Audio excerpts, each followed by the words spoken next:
I would like to know each of your positions on this low flow situation that is rumbling around now and has come up in the past. And so what are your answers so that also it doesn't keep showing up every few years and get everybody all upset and et cetera, et cetera. So, thank you. Yeah, good question, and one that's on everybody's minds right about now. As I mentioned before, I am hosting a panel discussion on September 28th, Wednesday at 6 p.m. at the Guerneville Fire Station. We are going to have, flyers are right back there on that table. Please join us. We're going to have Don McInhill, the Russian Riverkeeper, speaking. We'll have Bob Coey from NOAA. We'll have Ruth Furch, who is a former planning commissioner. Lynda Burke is going to join us to talk about impacts on the recreational industry, and Brenda Edelman, who I think I saw back there, will also be joining us. So the purpose is to allow people to get information, because that's where we're at right now. We have this enormous, very complex biological opinion. I won't pretend to understand it all.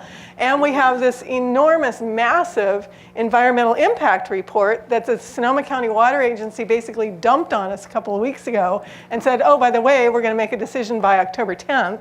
And thankfully, the community got outraged, and the Board of Supervisors has recently said they're going to extend the comment period. So we have a little bit of breathing room, but it's not a lot. So I don't have an answer specifically to your question yet. I think we're all in the process of absorbing this information. But the biggest question in my mind is something that I mentioned a little bit earlier. We are already struggling with a river that is impaired by agricultural runoff and nutrients.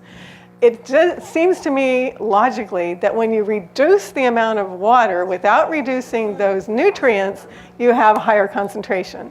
How can that possibly be good for the fish and the wildlife and the humans that depend upon that river? So that is my question.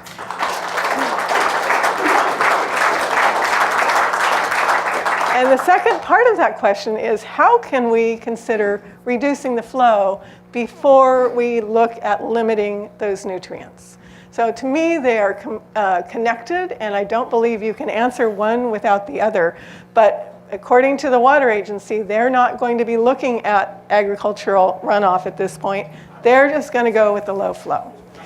The other point of concern is that this is going to, once the decision is made, it's done. There's no revisiting it.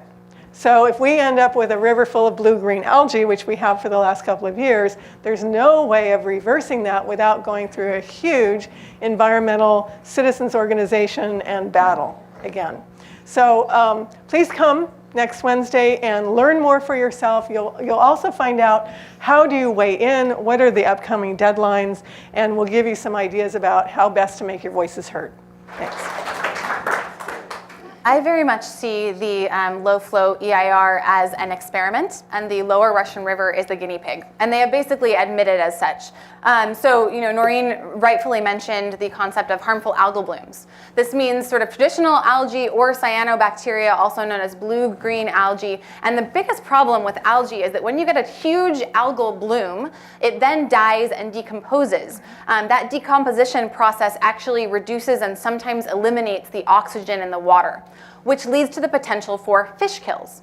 So if the whole point of this sort of low flow is to help the fish, we could actually wind up very much harming the fish in the lower Russian River corridor. And so what I want to push back on is, how can we possibly lock into an experimental mode? How is it possible that we are just going to go forward with this low flow no matter what? There needs to be some kind of escape valve or mechanism for feedback from the lower Russian River. The biggest problem about this is it's an entirely top-down approach, right? So they're sort of, going to decide from the top in terms of dam releases what we're going to be experiencing down in the lower Russian River, but there's no opportunity for in situ feedback where you say, look, we have a tremendous, it's what's known as a biostimulatory situation here, where it's hot, where the flow is low, and where we have high nutrient loads. what can we do? We can add water, we can flush it out, and yet that's not allowed under the current plan. So that's specifically what I want to push back on. I'd like to talk a little bit more broadly about one of the challenges of being a supervisor while also sitting on the water agency board. There is an inherent conflict of interest, okay? The water agency is essentially a water wholesaler at its heart, right? And you know, the sort of feds say jump and they jump. The supervisor has a lot more responsibilities, and I kind of look at the general plan and the 10 pillars of the general plan as kind of a job description for the supervisor. Well, one of those pillars is water resources and talks about sort of sustainable management of water resources. We're also, the head, sort of overseeing the Health and Human Services Department, which cares very much if there is toxic algae that could potentially poison children in the lower Russian River.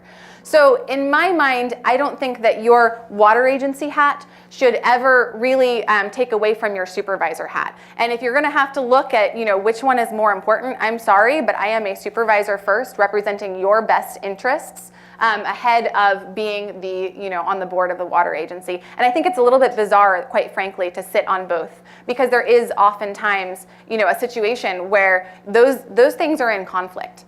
So, and as a sort of final note, I actually sort of had the opportunity at Stanford to study these exact issues. Not here, but actually halfway around the world in Australia. So I'm very familiar with how to develop nutrient management plans for agriculture, which is something we need to do for the cannabis industry, and then possibly actually expand that to include all of agriculture in Sonoma County to reduce nutrient runoffs, and to how to identify sort of other potential policies that might help us. So thank you. Thank you. And just so you know that it's a draft EIR that is in study right now. A draft EIR means you still have a chance to ask questions. The original deadline was October 17th, and now on October 10th, I believe it is, or 11th, the Board of Supervisors is going to decide how much more time we're going to have to answer. So the whole thing is to ask questions for the DEIR that have to get answered in the EIR, and then it has a whole other process to go for. This is your chance to ask questions.